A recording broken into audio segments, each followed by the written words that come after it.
avant que tu prennes la parole. Voilà. Et donc, bienvenue à tous, bienvenue Laurent. Je te laisse la parole et s'il y a des soucis techniques, je suis à votre disposition.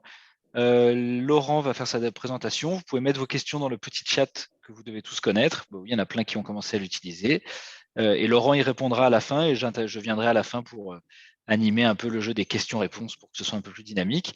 Et si vous avez des problèmes techniques, vous criez très fort dans le chat et moi, à ce moment-là, je viendrai solutionner tout ça, si j'y arrive. Voilà. Merci à tous. Laurent, à toi la parole et bon webinaire à tous. Eh ben, merci Thomas, merci pour la présentation. Bienvenue à tous. L'idée, c'est de vous présenter un petit peu la Tanzanie, destination qui, en ce moment, fonctionne pas trop mal, on va dire. On est passé en vert depuis peu, d'ailleurs. Je vais y revenir. C'est vaste, la Tanzanie, donc je vais essayer de présenter l'essentiel sur la destination et puis sur nos produits Tanganyika si vous ne nous connaissez pas déjà. Donc, je crois que je vais lancer le PowerPoint. Et puis, à la fin, comme a dit Thomas, on pourra passer aux questions-réponses que vous aurez tout au long de ce webinaire. Alors, voilà. Donc, la Tanzanie, vous savez où ça se trouve, c'est un des pays d'Afrique de l'Est, ce qu'on appelle les pays des grands lacs, lac Victoria, lac Tanganyika, lac Malawi, un peu moins connu. La capitale de la Tanzanie, c'est Dodoma. Ça, ce n'est pas très connu parce que ce n'est pas une ville touristique. Généralement, la ville la plus connue, c'est Dar es Salaam, qui est sur la côte de l'océan Indien. Quelques informations clés pour les plus communes, en tout cas. Les langues officielles sont le Kiswahili. Alors, je vais mettre peut-être mon petit curseur comme ça, en pointeur. Voilà.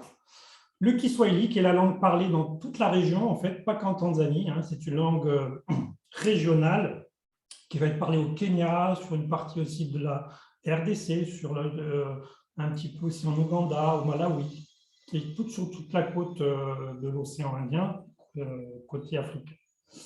L'anglais est la deuxième langue officielle, la capitale Dodoma, je vous l'ai dit, le shilling tanzanien, qui est la langue officielle, et puis pour le tourisme, bien sûr, le dollar est bien sûr pris en compte.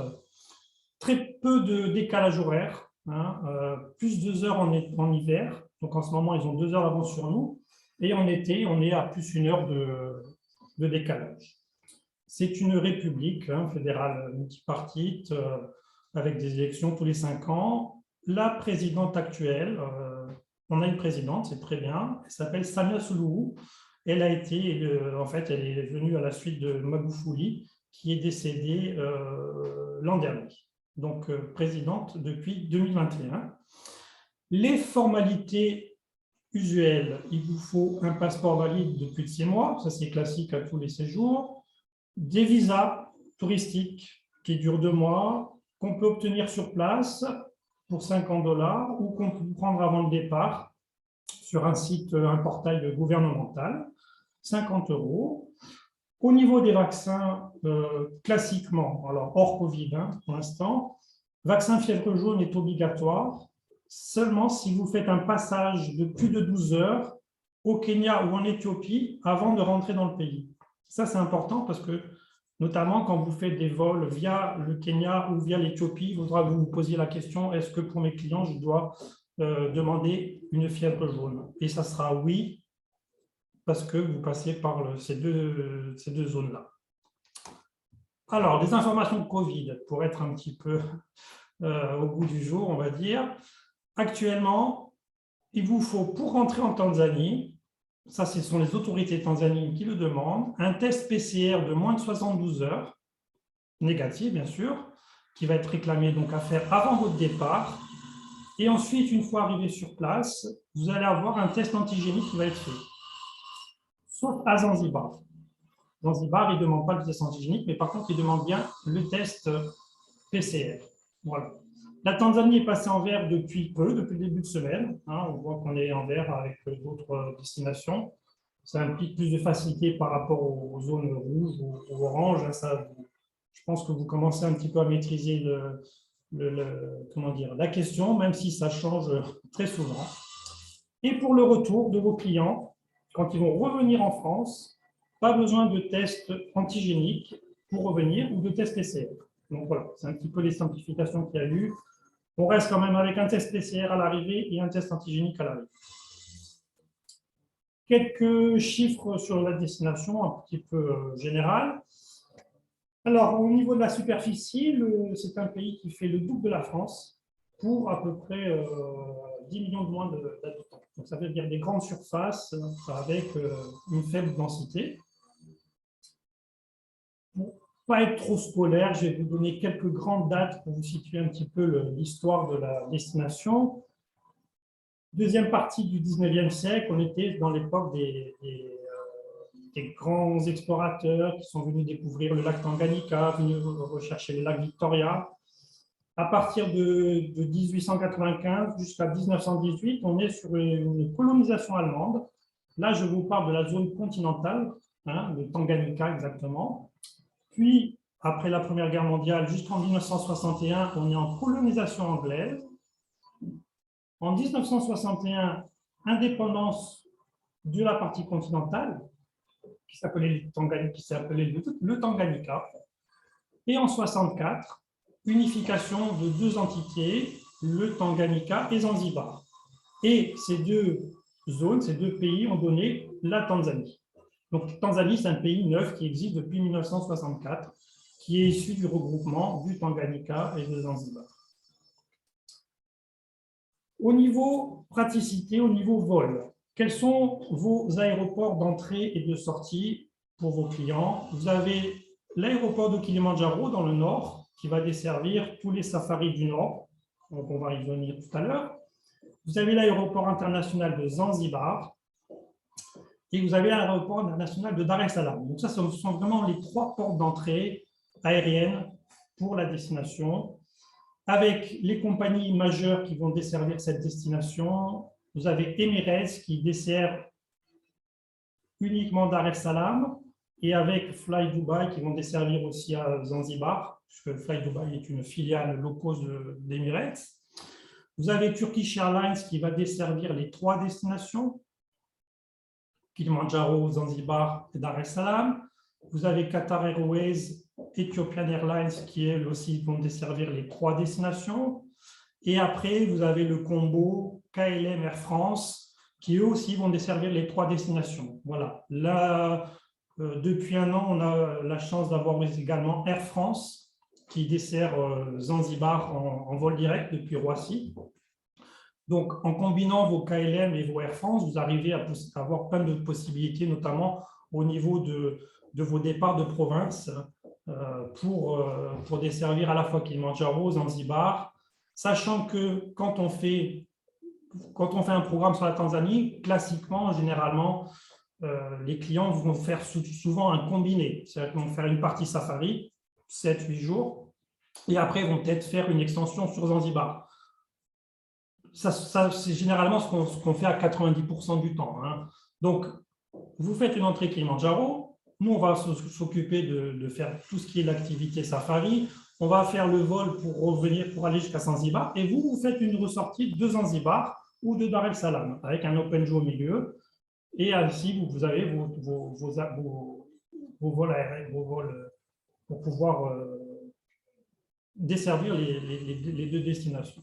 Donc voilà, il y a quand même une offre assez complète avec Edelweiss, que j'ai oublié, bien sûr, qui est arrivé il y a un an. Vous avez aussi Ethiopian Airlines, Kenya Airways, qui peut être combiné avec des vols KLM et Air France. Et vous avez aussi Condor, mais ça, c'est un peu plus, je vais dire, un peu plus exotique, puisque c'est des départs de Francfort. La Tanzanie, quand on va en Tanzanie, quand vous proposez la Tanzanie, c'est le pays des safaris, bien sûr. Voilà, c'est ce grand spectacle qu'on peut voir sur place, ce fameux Big Five. Très grande richesse animalière. Mais aussi, ce qui est intéressant, c'est qu'il y a une grande richesse, une grande variété des paysages. On peut passer de zones de savane, savane arbustive, les grandes plaines avec ces grandes migrations. Je vais y revenir tout à l'heure. Vraiment une très grande variété. Là, on est plus dans le sud. Des zones montagneuses aussi, puisqu'on est dans les zones du Kilimandjaro. On est plus ce qu'on appelle la chaîne de la Rift Valley. On va monter jusqu'à 2000 mètres, notamment à certains endroits. Donc, ce qui est intéressant, c'est que sur un circuit safari que vous allez faire dans le nord, vous allez pouvoir avoir vraiment une très, très grande variété de paysages tout au long du séjour et tout au long du circuit.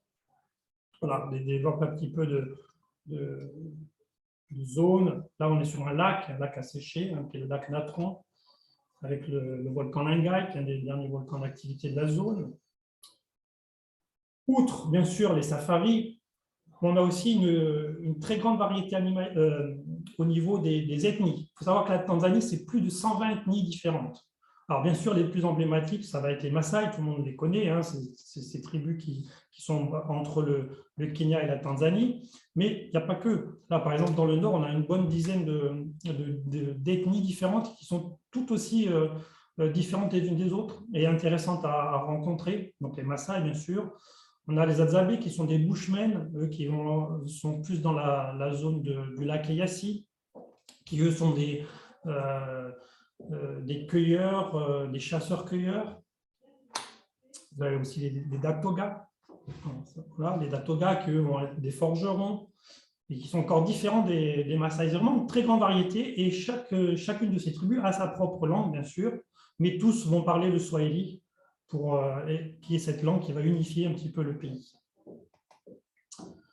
Pour un petit peu vous situer au niveau de la météo dans le nord, parce que comme je vous dis, la Tanzanie c'est grand, c'est 2 fois la France, hein, et en accent un peu plus sur le focus sur le nord, on a quand même une température qui est toute la même à peu près tout au long de l'année, hein, pas de grande variation, entre 28 jusqu'à 30, 31, 32 au mois d'août, qui est la période la plus chaude, avec des minima qui sont entre 15 et 17.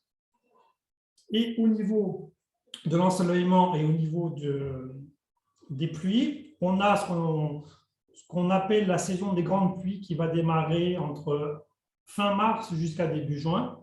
Donc là, on est sur une saison qui va être plus arrosée, plus verte. À partir de début juin jusqu'à mi-novembre, on est sur une saison très sèche. Hein, on voit le soleil ici. En novembre, on a une saison qu'on appelle la saison des petites pluies, qui va durer une quinzaine de jours avec des petites averses comme ça qui vont être courtes et surtout la nuit, une quinzaine de jours.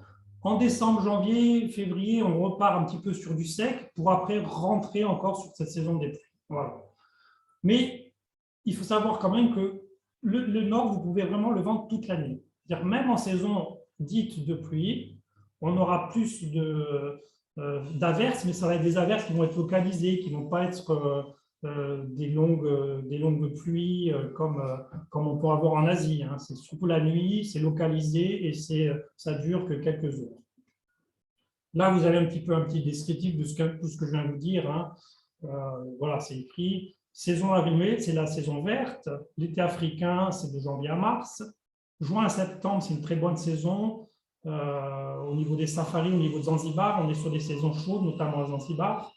Octobre à décembre, on repart avec des saisons de petites pluies, notamment en novembre. Voilà. Après, c'est nous qui construisons un petit peu les programmes avec vous. On les fera un petit peu par rapport à la saison. Comment orienter le programme le plus judicieusement possible par rapport aux zones qu'on va visiter et par rapport au mois de visite. Les parcs nationaux, donc c'est ça qui va bien sûr attirer vos clients, hein, puisque les clients qui viennent en Tanzanie vont venir pour les parcs nationaux, pour les grands safaris. On va différencier plusieurs zones. On va différencier les circuits du Nord, là, avec le Kilimandjaro, Tarangire, Ngorongoro, Serengeti. Donc ça, c'est un circuit que vous allez vendre à 99 ou 95% du temps, vous allez vendre ce circuit-là. Et après, on va le différencier avec ce qu'on appelle le circuit du Sud, le Selous, le Mikumi, le Roi, qui sont d'autres zones, d'autres parcs, qui, eux, vont être plus saisonniers. Autant le Nord, vous pouvez vraiment le vendre toute l'année, de janvier à décembre, sans souci. Le Sud, on ne va pas le vendre sur la saison des grandes pluies, qui sont de mars à juin, parce que ces zones sont proches de la mer, elles sont irriguées par ces grosses rivières que sont le Rufiji, le Roi, et d'autres rivières, et c'est très humide à cette saison-là, et c'est impraticable. Par contre, le nord, il n'y a pas de souci, même en saison des pluies, on y va en 4x4, voilà, il n'y a pas de problème particulier. Pour les circuits du nord, je vous les détaille un petit peu, puisque, comme je vous disais, hein, c'est un petit peu ce que vous allez vendre et proposer aux clients en priorité.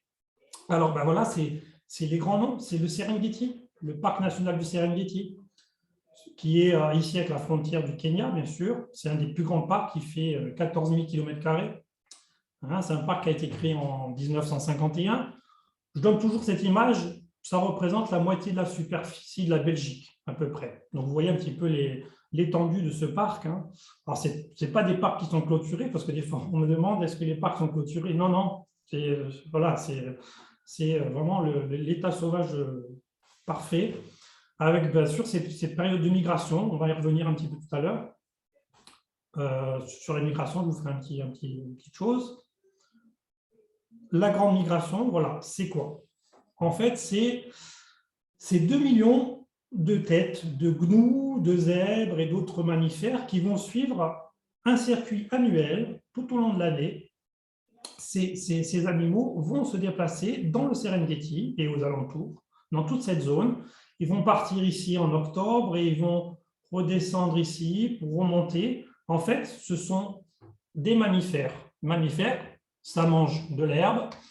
L'herbe, ça pousse avec la pluie et ils vont suivre un petit peu la croissance des pâturages. Voilà. Là, on est sur une saison de mars à avril, peut-être, dans les plaines du sud Serengeti. C'est vraiment le spectacle que vous pouvez avoir. C'est pour ça que souvent je dis que moi, c'est une période que j'aime beaucoup, c'est avril, parce qu'on est dans cette période-là où dans le sud, on a ces grands spectacles de grands espaces, de grandes plaines remplies de gnous, de zèbres, de mammifères, et puis de félins autour, puisque quand il y a autant de proies, ben, les félins s'en donnent à cœur joie, bien sûr. Là, je vais vous montrer une petite animation, en fait, pour vous situer un petit peu, pour vous montrer comment ça fonctionne.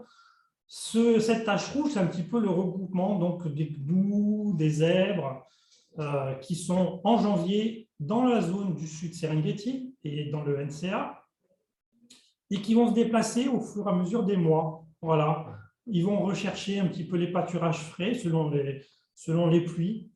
Donc, regroupement en février et en mars avec les naissances de gnous et de zèbres, le velage, comme on dit, c'est à cette période-là. Et après, ils vont commencer à remonter un petit peu selon les mois, en avril, en mai, plus vers l'est, vers l'ouest du Serengeti, juin, au centre, ils vont remonter juillet, août, septembre, voilà, et août-septembre, on est sur des zones où on va être entre le Kenya, puisque ici, vous avez cette zone-là, c'est le Masai Mara du Kenya, que vous avez tous entendu parler, bien sûr, qui fait frontière avec notre Serengeti tanzanien.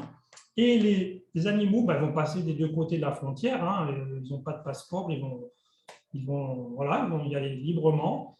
Septembre, octobre, novembre, et on a fait notre année. Voilà. Et donc, c'est un mouvement. C'est pour ça que je dis souvent, la migration, c'est toute l'année en Tanzanie. Selon le mois où vos clients vont visiter la zone, on orientera le safari plus au centre, plus au sud, ou s'ils viennent en été, on sera plus au nord. Après, il faut savoir que la migration, ce n'est pas tous les animaux qui migrent. Il y a les animaux qui migrent et les animaux qui sont résidents. Les félins vont rester dans leur zone. Les pachydermes vont très peu migrer. Voilà. Donc, même si, par exemple, vous faites un safari au mois d'août et que vous n'avez pas le temps forcément de monter dans le Serengeti ou aussi le budget, parce que c'est aussi un coût de prolonger de plusieurs jours. Si vous faites un safari dans le centre, vous allez quand même voir de nombreux animaux, une très grande richesse animalière d'animaux qui sont résidents et qui sont là toute l'année. Donc, il y a cette grande richesse animalière qui est quand même connue pour la Tanzanie. On est une des destinations phares des safaris, reconnue pour cette grande variété animalière et de zones. Autre zone du nord, de ces circuits du nord, la zone du Ngorongoro. Alors, dans la zone du Ngorongoro, voilà, c'est une zone qui fait quand même 8000 km², qui va regrouper à la fois un côté animalier, mais aussi il va y avoir beaucoup de villages tribaux, Maasai, Datoga, Hadzabe, Airak et autres, qui vont être dans les zones. Parce qu'il faut savoir que dans le Serengeti, il n'y a pas de village. Hein, pas d'habitation, outre les habitations touristiques. Dans la zone du Ngorongoro, voilà, ils gèrent à la fois l'animalier et à la fois les différentes tribus. Cette zone, on peut la visiter toute l'année. Et dans cette zone, on trouve notamment ce fameux cratère du Ngorongoro. Hein. Cratère du Ngorongoro, c'est ça. C'est la plus grande caldeira au monde. Caldeira, c'est quoi? C'est une vasque géologique. Hein. C'est un cratère qui s'est affaissé, et qui s'est érodé et qui forme une espèce de bol, voilà, une bassine parfaite. Hein. C'est une caldeira en termes géologiques. On a une petite photo ici qui vous... Et à l'intérieur de ce cratère, qui fait 19 km de diamètre, 610 mètres de profondeur, et qui couvre à peu près 300 km². Une ville comme Paris intramuros se tiendrait dans le cratère. Et ça fait partie d'une des étapes du circuit du Nord. On va rentrer dans le cratère une journée et on va aller rencontrer, voir les animaux, parce qu'il y a notamment des animaux qu'on ne va pas voir sur d'autres zones, comme le rhinocéros noir. Les derniers rhinocéros sont dans le cratère. Des vieux éléphants aussi, avec des belles défenses, avec beaucoup de vieux éléphants dans cette zone. Voilà, ça fait partie des moments, des points d'orgue un petit peu du circuit du Nord, qu'est le cratère du Ngorongoro. Ensuite, vous avez d'autres parcs qui sont un petit peu moins connus, on va dire, mais tout aussi intéressants, notamment le parc du Tarangire. Tarangire, qui est un très beau parc aux éléphants. Voilà, c'est un parc qui va faire à peu près 3000 km² avec beaucoup de baobabs. Je vous parlais tout à l'heure de la variété des paysages et ça se confirme ici, c'est qu'on a vraiment sur un espace réduit, on va dire, on a beaucoup de variétés de paysages. On passe des plaines du Serengeti, le cratère Ngorongoro, la savane arbustive du Tarangire avec de nombreux baobabs. Voilà. C'est un parc aussi qui a beaucoup d'éléphants, hein, une très forte concentration d'éléphants qui viennent tout au long de l'année. Et ensuite, on a des petits parcs, comme le parc du lac Manyara, que généralement, on va essayer d'introduire un petit peu en début de programme, parce que c'est un petit parc, pour moi, c'est une bonne mise en bouche un petit peu du circuit. Alors là, ça va être les premiers éléphants, les premières girafes, les premières gazelles et antilopes que les clients vont voir et ils vont être assez charmés, on va dire. Et c'est un parc en fait, où il y a aussi beaucoup de singes, puisqu'on est dans les forêts tropicales du lac, et beaucoup d'oiseaux, notamment, avec sur le lac, beaucoup de flamants roses, hérons, voilà, et des félins. Donc voilà, plein de parcs qui sont assez variés. Encore un petit parc aussi qui n'est pas très visité parce que généralement, c'est un parc qu'on va rajouter quand on fait un circuit un peu plus long qu'un classique 7 ou 8 nuits, qui est le parc d'Arusha, qui lui est intéressant notamment pour les trekkers, puisqu'ils peuvent, à partir de ce parc, ils peuvent gravir le mont Meru, hein, qui est juste en face du Kilimandjaro, et qui permet de faire un trek jusqu'à 4500 mètres, qui est quand même assez imposant comme volcan, puisque le mont Meru est un ancien volcan. Et de ce parc, on a une vue sur le Kilimandjaro. Voilà. Alors, on n'a pas la vue qu'on peut avoir du Kenya dans Moseli, parce que souvent, vous avez beaucoup de prospectus, beaucoup de brochures qui vont montrer le Kilimandjaro avec un éléphant, une girafe et le Kilimandjaro derrière. Et souvent, c'est pris du Kenya, hein, c'est pris dans Moseli. Donc, c'est l'autre côté de cette photo, hein, c'est du côté versant kényan, en fait. Mais du parc d'Arusha, on a ces possibilités de petits lacs et de pouvoir faire des activités comme des canoës et des trekking.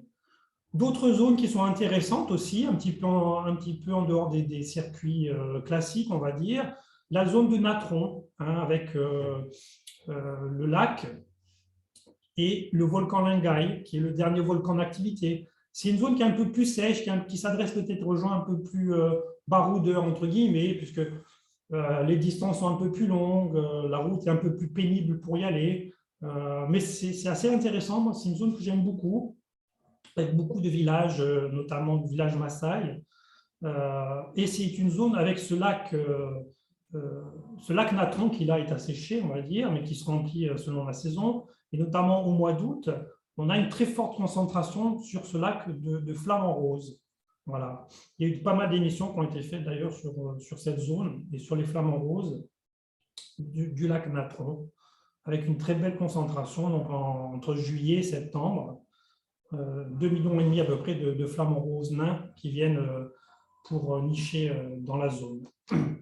Et on a aussi dans cette zone ce volcan Lingai, qui est le dernier volcan d'activité, et qu'on va pouvoir, si vos clients sont sportifs, si vos clients souhaitent faire du trekking. Là, on est sur un trekking quand même qui est assez technique et assez physique. Hein. On monte en une journée, on monte sur ce volcan qui est haut et qui est en activité. Voilà. La Tanzanie, on a la possibilité de faire, outre les safaris, on va pouvoir faire plein d'autres choses. Hein. Bon, les vols en montgolfière, ça c'est un produit qui est assez, on va dire, élitiste par le coup, on va dire, mais voilà, c'est assez demandé. On va pouvoir faire des zones, on va pouvoir faire un petit peu des sorties en VTT dans certaines zones, du canoë, je vous en parlais notamment sur le lac Manyara selon la saison, mais aussi sur le lac d'Uluti ou Momela, dans le parc national d'Arusha. Bon, des endroits où on va pouvoir faire un petit peu de quad aussi. Du golf aussi. Alors, ce n'est pas une grande destination du golf, la Tanzanie, mais on a un beau petit golf qui est au pied du Kilimandjaro, qui a un 18 trous. Voilà, une journée, ça nécessite une journée de rester là-bas avec une nuit dans la zone. Vous avez des clients golfeurs, c'est très bien de mixer ça avant ou après votre safari. Et puis après, faire un petit peu aussi d'équitation dans la zone d'Arusha, ou un petit peu plus pour les cavaliers un peu plus aguerris aussi, il y a des possibilités de faire de l'équitation dans certains parcs nationaux, mais là, il faut quand même un bon niveau d'équitation. Voilà. Bien sûr, les fameux treks comme le Kilimandjaro, hein, puisque la possibilité de faire cette ascension, c'est un produit bien spécifique, hein, le Kilimandjaro, je ne vais pas trop vous en parler aujourd'hui, mais c'est un produit où il faut compter 6 jours, 5 nuits. Ça s'adresse vraiment aux trekkers, aux marcheurs. On va monter jusqu'à 6000 mètres, on va dormir en bivouac, plusieurs voies qui existent. Les plus connus sont Machamé, Marangou. Et on fournit tout le matériel, les guides pour monter sur le toit de l'Afrique. Et après, des petits treks un petit peu possibles aussi. Donc là, on est au parc Manyara, où on va pouvoir faire ce qu'ils ont appelé, c'est sur la canopée en fait. Hein, ils ont fait des espèces de chemins de tyroliennes comme ça. Et puis, bien sûr, rencontrer différentes tribus, outre les Maasai, bien sûr, rencontrer différentes tribus tout au long du circuit safari. Donc là, je vous ai un petit peu parlé donc, des circuits du Nord, hein, c'est ce que vous présentez un petit peu généralement le plus, hein, c'est ce que vous présentez le plus, mais existent les circuits du Sud, hein, bien sûr. Des clients qui viennent vous voir et qui vous disent « je veux visiter le sud de la Tanzanie » et notamment le parc du Selous, on peut le faire, bien sûr, mais on ne va pas faire ces parcs-là en véhicule. C'est-à-dire que généralement, ça peut se faire en véhicule, partir de Dar el Salam et faire plusieurs jours de véhicule pour aller à Selous, mais généralement, on le fait en avion, en fly-in, c'est-à-dire qu'on va voler soit d'Arusha, soit de Dar es Salaam, on va aller jusqu'au Selous et on va y rester 3-4 nuits, hein, parce que les distances sont très grandes. Je vous parlais du Serengeti tout à l'heure. Serengeti, c'est 14 000 km², 2 fois la Belgique. Le Selous, c'est 55 000 km². Quand on regroupe Selous et Mikumi, qui est juste à côté, on a la plus grande zone protégée africaine. Voilà. C'est la plus grande zone protégée africaine qui existe, donc plus de 60 000 km².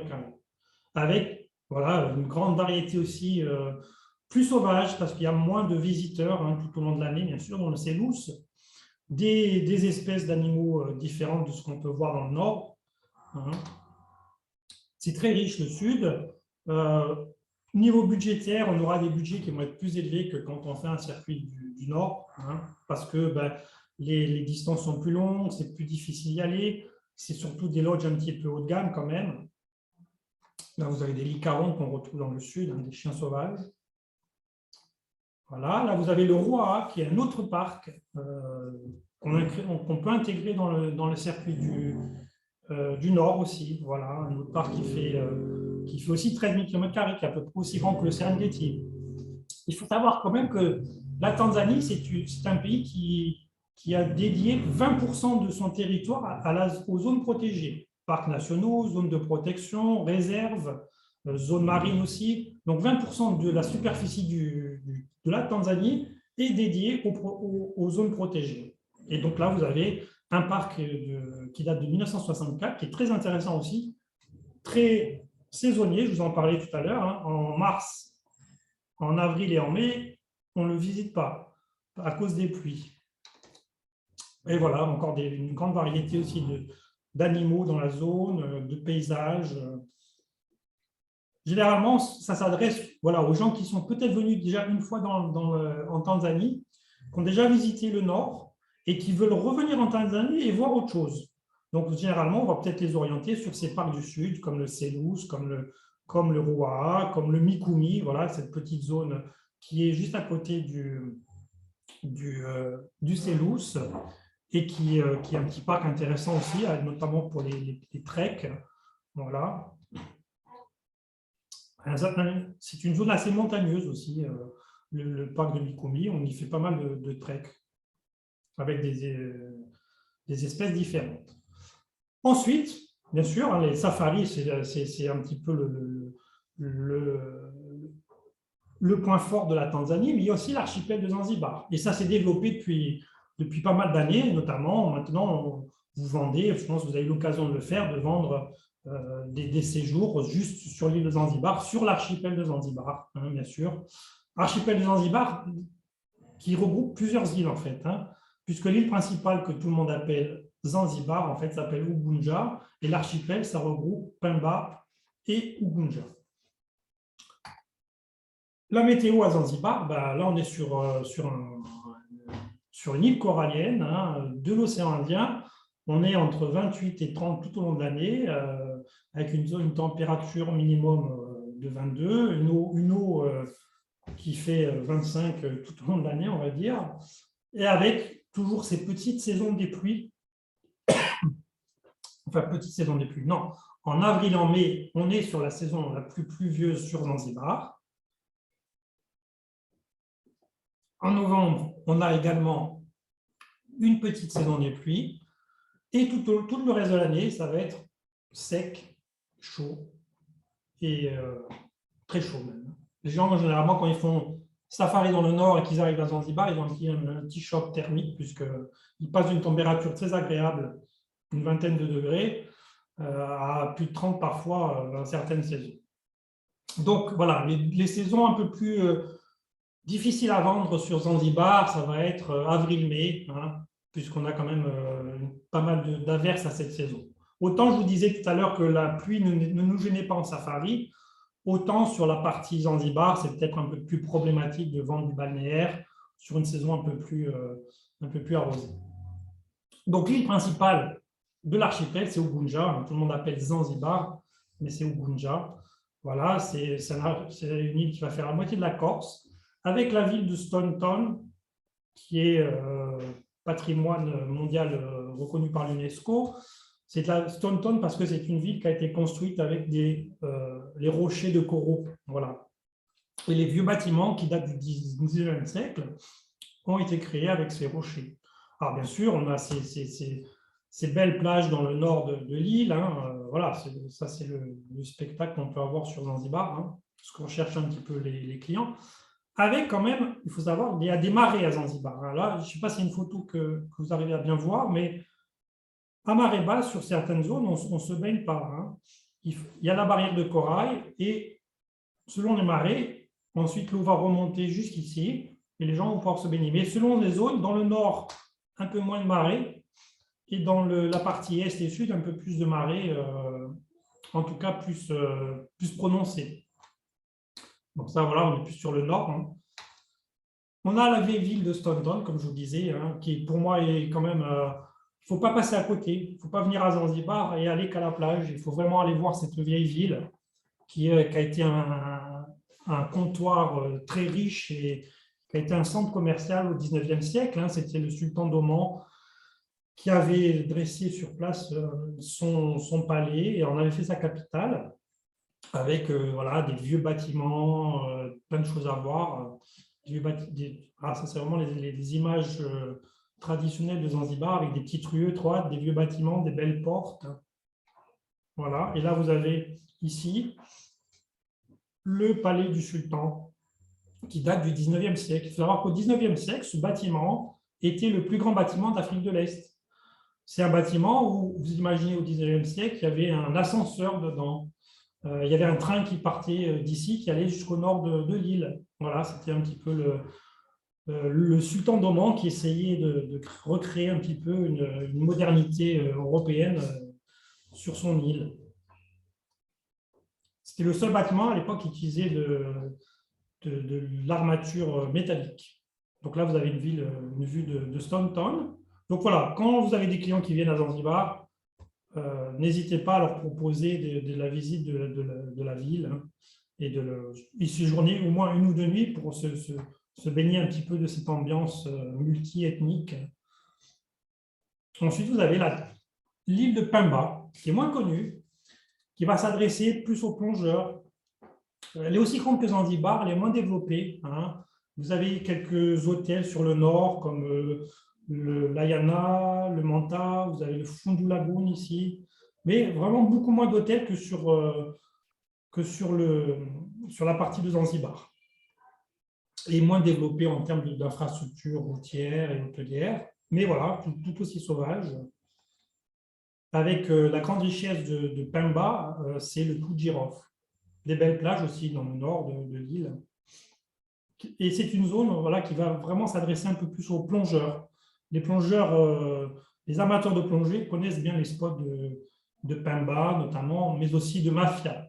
Mafia qui est une autre île de Tanzanie, qui ne fait pas partie de l'archipel de Zanzibar, hein, qui est une île bien spécifique. Avec toute cette partie bleue, c'est une zone protégée, c'est un parc marin, où là, vous allez pouvoir...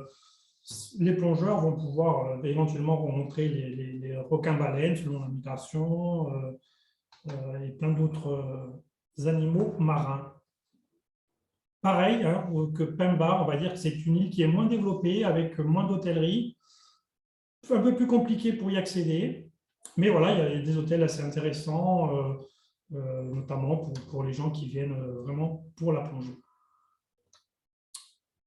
L'image de l'atoll, avec beaucoup de mangroves. Hein. Là, on est vraiment sur un paysage typique de la mangrove. Hein. Bien sûr, à Zanzibar, sur l'archipel, qu'est-ce que vous allez pouvoir faire? Vous allez pouvoir faire tout ce qui est plongée, tout ce qui est visite de Stone Town, hein, découvrir les épices aussi, puisque c'est une richesse de l'archipel. Là, ici, vous avez une noix de muscade. On va pouvoir organiser ce qu'on appelle les spice tours, donc des visites de plantations, visites des fermes d'épices. Le kitesurf qui s'est bien développé depuis une vingtaine d'années, hein, notamment sur les spots de Pagé, Jambiani, qui sont sur l'île de Zanzibar, donc sur la partie est-sud-est. Et après, plein d'activités sportives, du cheval, faire du vélo, du snorkeling, tout ce qui tourne autour du balnéaire. Pour revenir un petit peu à Tanganyika Expédition, pour ceux qui nous connaissent ou qui ne nous connaissent pas, on a 30 ans d'existence sur la destination. On propose bien sûr tout ce qui est les services pour les groupes et les individuels à la carte. Bien sûr, on va faire des safaris photos, les ascensions, les treks. On va pouvoir vous proposer des extensions balnéaires sur l'île de Zanzibar. On a une équipe de plus de 200 personnes sur place et avec une majorité bien sûr de véhicules privatifs, mais une majorité de chauffeurs guides qui vont pouvoir être francophones si vous le souhaitez, sachant qu'il y en a qui vont parler aussi espagnol, allemand, italien, hein, avec voilà, possibilité de chauffeurs guides francophones.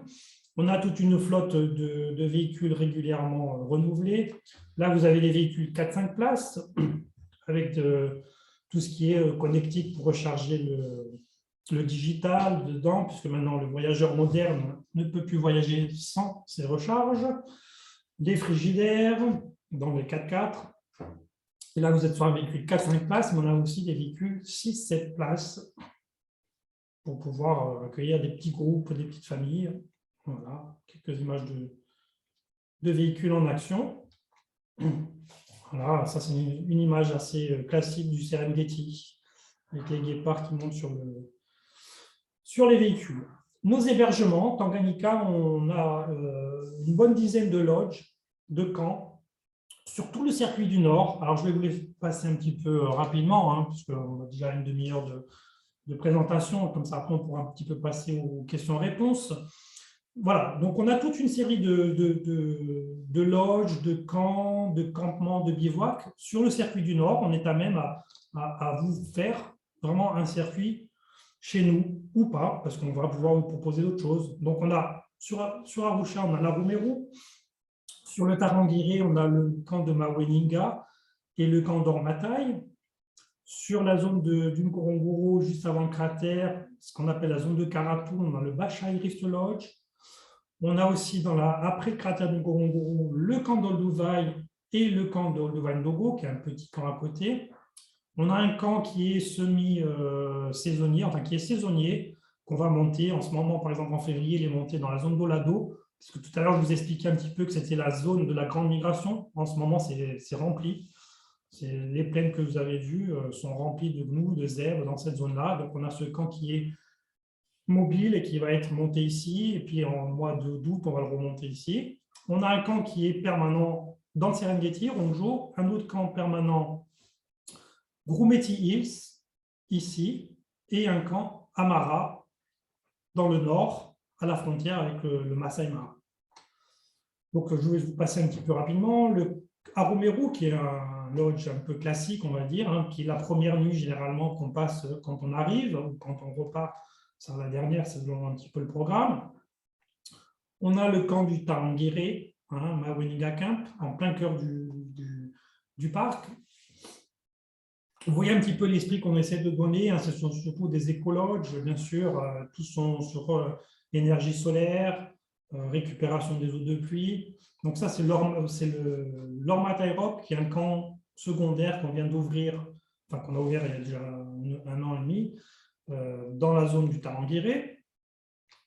On a le Bashai Rift Lodge, qui est à Karatu. C'est une de nos plus grosses structures, mais qui ne fait quand même que 30 chambres. Voilà, ça c'est le maximum qu'on puisse avoir un petit peu dans nos hébergements.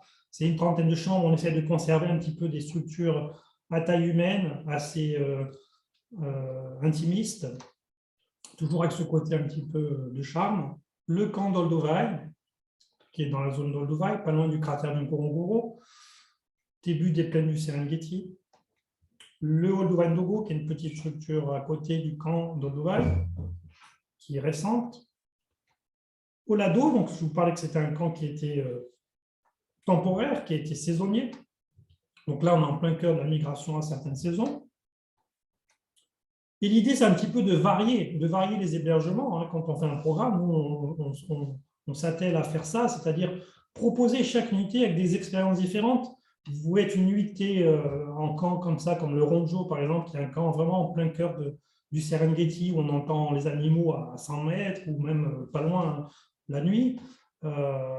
Vivre vraiment ça de façon assez privilégiée. Et puis après, le lendemain, se retrouver sur un camp un peu plus haut de gamme, comme le Grumeti Hills, par exemple, qui lui est dans la zone de Grumeti, où là, on va avoir le droit à une piscine. C'est un endroit qui est assez intéressant, puisque dans cette zone, on va pouvoir utiliser nos 4x4 électriques, mais on va pouvoir faire aussi des safaris à pied, en famille. On va pouvoir un petit peu marcher comme ça le matin, avec des guides, et aller déjeuner le long de la rivière. Et on va utiliser ici nos 4x4 électriques, parce que vous avez peut-être entendu parler, on est peut-être même la seule compagnie à utiliser des 4x4 électriques. Alors les 4x4 électriques, il faut savoir qu'on ne va pas les utiliser sur tout le circuit. Les 4x4 électriques qu'on utilise, ce sont les 4x4 qui vont être, comme ici, à Grumeti Hills, et on va faire les safaris avec ces 4x4 électriques quelques heures par jour, le matin notamment, ou le soir, ou en safari de nuit, on va utiliser ces 4x4 électriques. Mais pour l'instant, la technologie n'est pas encore assez développée, même si on y arrive on va y arriver, hein, un de ces quatre, de pouvoir faire tout un circuit safari en 4x4 électrique, ce n'est pas encore d'actualité, je dirais. Mais ça va venir. Mais voilà, on va pouvoir passer quelques heures en 4x4 électrique autour du Grumeti Hills notamment. Et on va pouvoir en faire notamment dans cette zone des safaris de nuit. Ça, c'est intéressant puisqu'on va voir d'autres choses. En Afrique, il faut savoir, dans la brousse, ça vit surtout la nuit. Hein. Donc, il y a plein de choses intéressantes, des scènes de chasse qui sont intéressantes la nuit, des animaux qu'on ne voit pas le jour, qui vont vraiment sortir et vivre la nuit.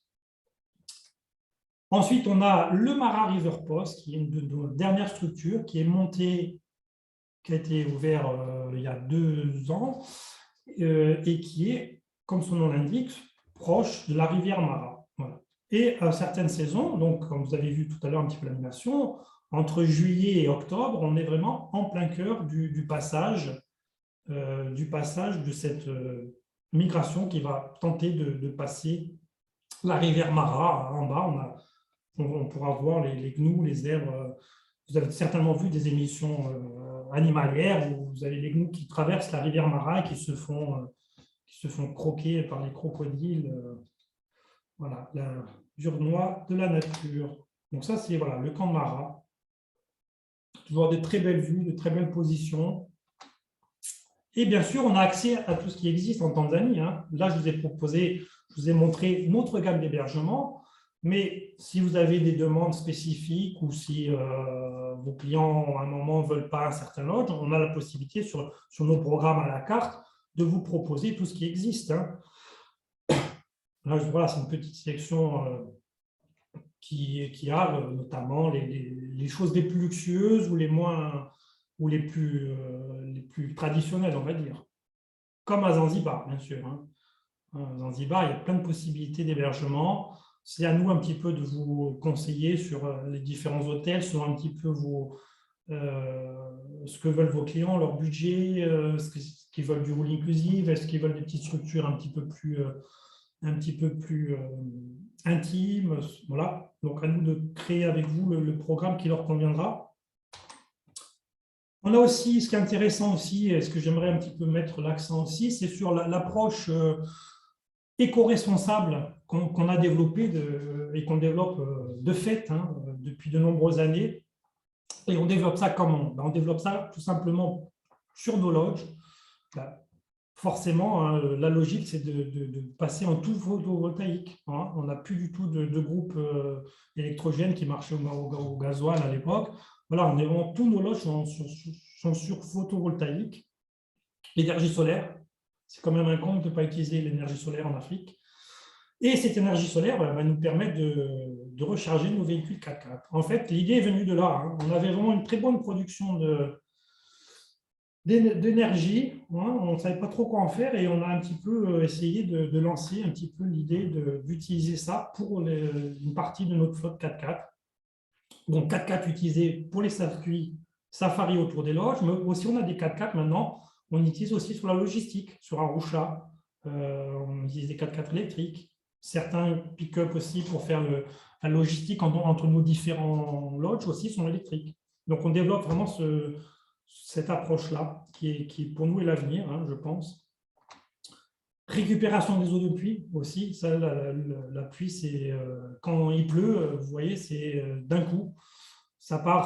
Tout part comme ça. Donc, on essaie de récupérer, de stocker et de réutiliser l'eau hein, plutôt que de faire des forages ou de faire transporter des camions citernes qui vont approvisionner. On utilise l'eau sur place par le système de récupération de pluie.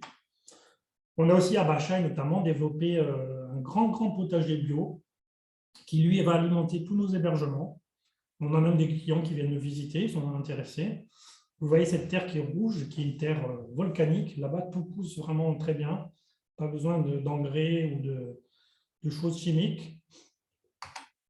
Plantation d'arbres aussi, on finance une ONG qui est une ONG de reforestation. Chaque fois qu'un client vient chez nous, il y a une partie qui est reversée dans cette plantation. Et c'est une ONG qui va éduquer un petit peu les agriculteurs de la zone, les écoliers. On va donner des plants, on va leur apprendre comment planter pour éviter l'érosion. parce que toute la zone de Karatou, c'est une zone très agricole, avec des champs et tout ça, et on essaye de faire de la reforestation dans cette zone-là. Réduction des plastiques, il faut savoir qu'en Tanzanie, les sacs plastiques sont interdits. Si vous avez des clients qui partent en Tanzanie, il faut leur dire de ne pas prendre de sacs plastiques, c'est strictement interdit. Et nous, on va au-delà, c'est-à-dire qu'on essaie de bannir vraiment l'utilisation de ces petites bouteilles d'eau dans les loges, dans les véhicules. On va utiliser de l'eau filtrée qu'on va produire tous les jours. Les gens vont avoir des gourdes en métal qui vont conserver avec eux tout au long de ces jours et après. Et on va les réapprovisionner comme ça tous les jours avec de l'eau filtrée. Et après, on a d'autres actions qui sont des aides aux écoles, des actions de protection au financement des rangers. Voilà. Vous pouvez nous suivre, bien sûr, sur notre site internet, tanganika.com. On a une chaîne YouTube. On a aussi un compte Instagram et Facebook que vous retrouvez facilement. Et puis voilà, vous avez nos petits massas qui vous disent Safari Jema, ce qui veut dire tout simplement bon voyage. Alors, j'ai des petites questions là que je vais regarder un petit peu. Alors, je lis les questions en même temps que vous. Hein. Doit-on faire un test Covid pour aller de Zanzibar en Tanzanie? Non, pas du tout. Une fois qu'on est arrivé en Tanzanie, Zanzibar fait partie du même pays. Ils n'ont pas de, même s'ils ont un petit peu des process un peu différents, quand on vient de la partie safari, la partie continentale, que j'appelle la partie continentale, vers Zanzibar, aucun test à faire. Voilà, Julien, j'espère que j'ai répondu à ta question. Deuxième, comment se rend-on sur Pemba, avion ou bateau? Alors, le bateau existe, mais généralement, j'ai tendance à favoriser l'avion parce que c'est pratiquement c'est pratiquement le même coût, c'est moins long et généralement les bateaux sont plus utilisés par les locaux en fait. C'est beaucoup les Tanzaniens qui vont utiliser des bateaux. Après on peut utiliser le bateau, mais sincèrement l'avion, quand souvent on est sur des programmes un petit peu condensés, l'avion est bien plus pratique. Alors ensuite, est-ce qu'on a d'autres questions? Avion, bateau? Non, allez-y, vous avez les micros, vous pouvez aussi faire poser vos questions par le chat. Alors, c'était peut-être un petit peu rapide, donc ouais, quand même 50 minutes. Je pense qu'on est un petit peu dans les temps. C'était très complet. Mais voilà. En ce moment, les gens sont timides, Laurent. On a peu de questions. Oui, ils peuvent y aller, ils peuvent poser des questions. Allez-y, c'est le moment. On n'est pas timide du tout. Alors, on a Luc. Bonjour. Oui, alors merci pour ces belles photos. Je ne suis pas une agence de voyage, je suis un réceptif comme toi sur le Maroc. Mais malgré tout, ces photos font rêver. J'aurais adoré avoir quelques clips vidéo, ça aurait été la totale. Ouais, j'ai été beaucoup interpellé parce que c'est aussi une de mes considérations, mais je pense que ça fait partie de ton concept, sur le côté 4x4 électrique. Tu imagines qu'ici au Maroc, la question est de taille aussi. Et bon, j'ai vu que tu utilisais effectivement les panneaux solaires de tes hébergements, ou les hébergements de ta structure pour alimenter les 4x4. Tu en as un peu parlé en disant que bon, il y avait certaines limites. Et je me demandais, par exemple, pourquoi tu ne pouvais pas peut-être rajouter un panneau solaire sur le toit du 4x4. Je dis ça très naïvement, je ne suis pas technique. Tout à fait. Et en même temps, ça m'interpelle pour ici le Maroc. On a eu une course solaire il n'y a pas longtemps, organisée par une équipe belge, des étudiants belges. Voilà, je voulais entendre un peu plus sur cette chose-là qui est forcément d'avenir, quoi. Donc, tout à fait. Alors après, je pourrais t'envoyer un dossier un peu plus complet en off, comme on dit, il n'y a pas de souci, un peu plus technique peut-être. Mais c'est vrai que, alors, un safari, quand on fait un safari avec des clients, généralement, ce qui se passe, et peut-être au Maroc, vous avez un petit peu ça, c'est que les gens on ne sait pas pour combien de temps on part. Donc, c'est vrai que c'est toujours un petit peu difficile de gérer l'autonomie des véhicules. C'est pour ça que je dis que pour l'instant, un circuit tout entier en 4x4 n'est pas possible par la technologie. Nous, on utilise ça pour faire les safaris qui vont durer 3-4 heures autour des lodges, ce qui est déjà pas mal, hein, et on va rester dans la zone du lodge. On a aussi des 4x4 électriques pour nos logistiques. La logistique, en fait, c'est les gens qui vont rapprovisionner les lodges, qui vont faire du transport de personnel, et on sait qu'ils vont partir du point A au point B et qu'ils vont faire la durée qui est prévue. Donc là, on arrive à maîtriser. Avec les clients, c'est un peu plus compliqué puisque on part et selon un petit peu l'intérêt, ce qui se fait depuis des années avec les véhicules thermiques, c'est que voilà, on vadrouille dans les parcs et on ne sait pas combien de temps on part. Il faut savoir que c'est des 4x techniques, c'est des 4x4 qui vont être sur du 50 kWh. Hein, on fait du rétrofit en fait. On utilise un petit peu toutes les batteries. Bon, ça, c'est pas ma branche, mais c'est les batteries qui sont utilisées sur vos OE, tout ça, qu'on reprend et qu'on rétrofit en fait et qu'on réadapte au véhicule. Voilà, c'est des batteries utilisées qu'on va adapter à nos conditions. Et on a aussi effectivement des panneaux solaires sur les 4x4, mais ces panneaux solaires vont être plus sur le complément, qui vont être plus sur le complément, notamment pour la recharge de tout ce qui est, comme je vous en parlais tout à l'heure, maintenant le voyageur, tout est digital, leur téléphone, leur caméscope, leurs appareils photo, tout doit être chargé, et ces panneaux solaires vont être plus là-dessus pour alimenter ça. Voilà. Mais après, si tu veux, Luc, je pourrais t'envoyer des choses un peu plus concrètes, un peu plus techniques, si tu veux. Ben avec plaisir, oui, vraiment. Et puis, je compléterai alors ma question, c'est est-ce que tu fais ça parce que tu sens que c'est tendance, fashion, il faut être positionné sur ce truc-là, ou bien est-ce que c'est au contraire économique, financièrement? Économique, alors déjà, il y a le côté, comme je disais, on avait cette production de photovoltaïque qui était très importante hein, sur nos lodges. Et on se disait, c'est un petit peu bête parce que le problème, c'est le stockage hein, d'électricité solaire, hein, c'est un petit peu compliqué. On a décidé de lancer ça, d'essayer d'utiliser cette énergie solaire stockée qu'on avait en plus, en surplus, de l'utiliser sur les 4x4. On a commencé comme ça autour de gros métiers et on voyait que ça fonctionnait bien. Et notamment, on a un très bon feedback des clients, notamment sur le côté un petit peu comme ça où on n'a pas de bruit, on n'a pas de gaz d'échappement, on s'approche aussi un petit peu plus aussi au niveau des animaux. Il y a ce côté agréable et une conduite qui est très souple et qui est très agréable. Voilà. Donc, c'est pas forcément du… Après, tout le monde en parle, c'est sûr, mais ça devient, on va dire que ça devient, comme on dit, hein, à un moment, c'était plus le côté jouet, toy, maintenant, c'est devenu un peu plus le côté tool. C'est-à-dire c'est devenu un peu plus le côté outil chez nous. C'est-à-dire que même nos logistiques vont utiliser l'électrique quand ils sont à Arusha pour aller faire des courses, pour aller chercher des clients à l'aéroport sur les petits trajets. Donc, ça commence à rentrer un petit peu dans les mœurs sur l'utilisation. Parce que l'Africain, le thermique, il aime bien, hein, faut savoir. C'est vrai que dans les mentalités, c'est… Je terminerai en disant que les avantages que tu viens de citer sont quand même vachement importants. Et est-ce que tu sens qu'il y a une demande, une réceptivité croissante par rapport à ça, ou ça reste encore très accessoire? Parce que, bon, le fait que ce soit peu bruyant pour les animaux, outre le côté écologique, je veux dire, il y a un avantage réel. Est-ce que les gens percutent les clients oui. En plus, bon, les 4x4, c'est le 4x4 qui sont tout ouverts. Et ce côté un petit peu, on est vraiment en contact avec la brousse, avec la savane. Et non, on a vraiment de très, très bons retours des clients. Ça, avant de faire ces safaris en 4x4 électriques, ils ont fait toute une partie en 4x4 thermique classique, on va dire, hein, puisqu'ils sont arrivés par les différents circuits dans nos lodges. Et ils voient un petit peu la différence. Ils vivent une autre expérience. Et on a très, très bons retours là-dessus.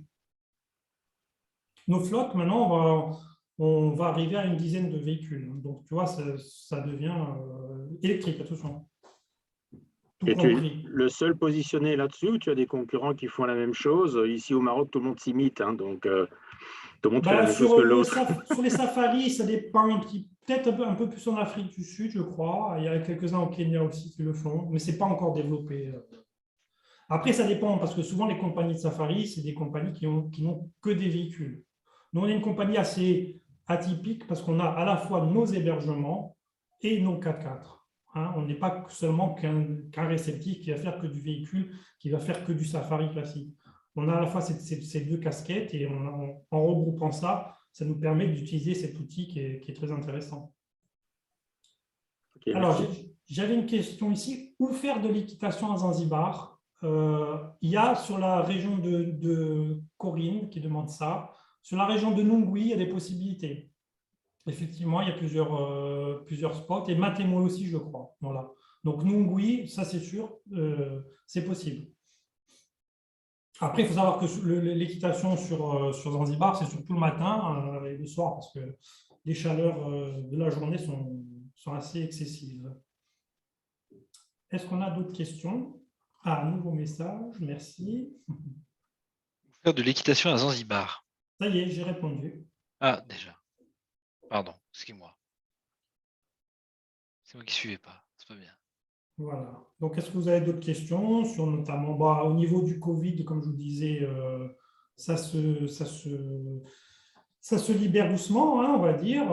La Tanzanie est passée en vert depuis peu, hein. Ce qui permet un petit peu de... Bon, ça ne change pas beaucoup, grand-chose entre le orange et le vert. De toute façon, il faut être vacciné pour prendre un avion pour l'instant. Voilà, on attend un petit peu que ça se desserre au niveau des tests PCR à l'arrivée, parce que ça, c'est un petit peu encore un frein pour les voyageurs. Mais voilà, doucement, on n'a plus de tests antigéniques à faire pour le retour notamment.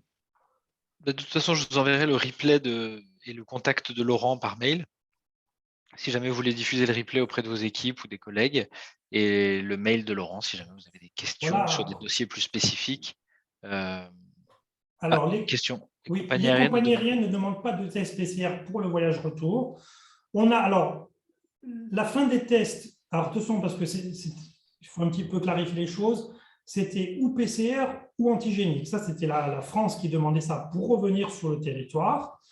Les compagnies pour les Français qui rentrent maintenant en France, ça y est, pour toutes les compagnies, c'est en place. Elles ne demandent plus de tests.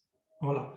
Il y a eu un petit flottement à un moment entre la semaine dernière et la fin des vacances, parce que les tests pour la France ont été arrêtés, mais les compagnies n'avaient pas encore, on va dire, mis à jour un petit peu sur place les infos et ils demandaient encore des tests. Mais depuis quelques jours, ça y est, KLM ne demande plus de tests, Air France ne demande plus de tests, Qatar et Ethiopia ne demandent plus de tests pour redécoller de Zanzibar ou de Kilimandjaro. Voilà, je ne sais pas si ça a été... Parfait. Écoute, merci à tous. Si vous n'avez pas d'autres questions, je vais clore ce webinaire en remerciant beaucoup Laurent. Merci à vous tous. C'est très clair. Merci à vous tous. Et puis, je vous envoie de toute façon toutes les infos de Laurent pour le contacter par mail. N'hésitez pas si vous avez des demandes sur des dossiers particuliers, etc. Vous pouvez le contacter directement. Voilà. Merci Laurent. Merci à vous. Bonne continuation. Merci beaucoup. Merci à tous. Bonne fin de journée.